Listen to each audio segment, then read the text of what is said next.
as theoretically possible. And however, it's very, very slow. So if you have the extra time, if you don't really care, if your electricity bill is totally fine, then go ahead and click highest and enjoy yourself. Last but not least in the encoder settings area is the one pass encoding. Now, there's one pass CRF and one pass ABR.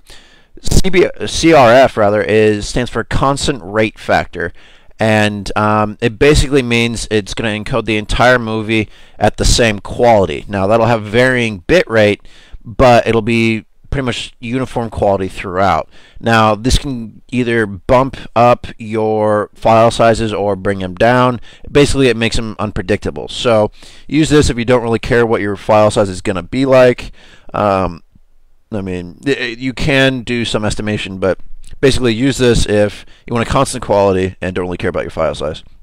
However, there's also one pass ABR encoding, and that stands for one pass average bit rate encoding.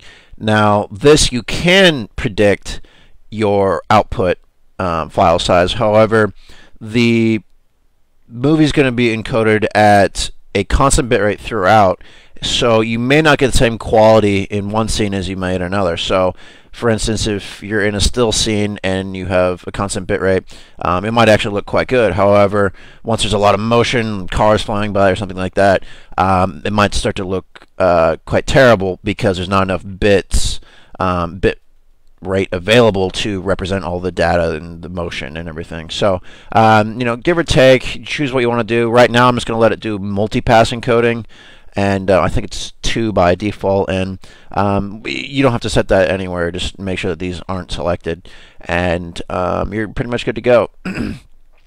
Next is the options tab, and when I mentioned earlier about the final size and what governs that, this is what really governs it, is the target size of what's either a BD5, BD9, BD25, or a custom size.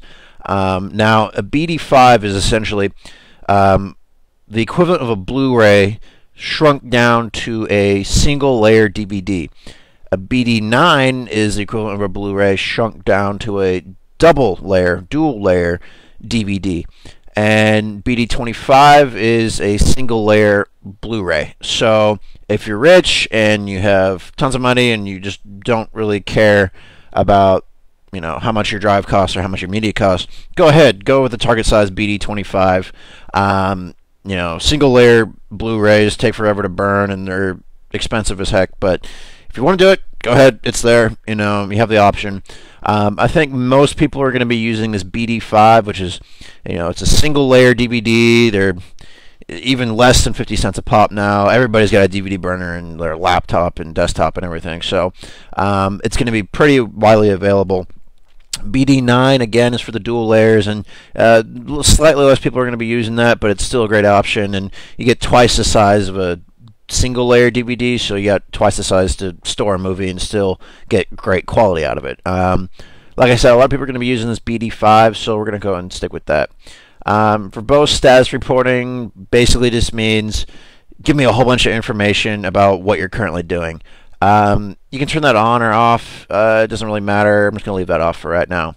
Now, the setup area is a little bit interesting, and all the settings that you set in here will affect from encode to encode. So it'll basically, if you were to encode one disk and then open up another disk right away, it'd all be using the same settings that you have in setup.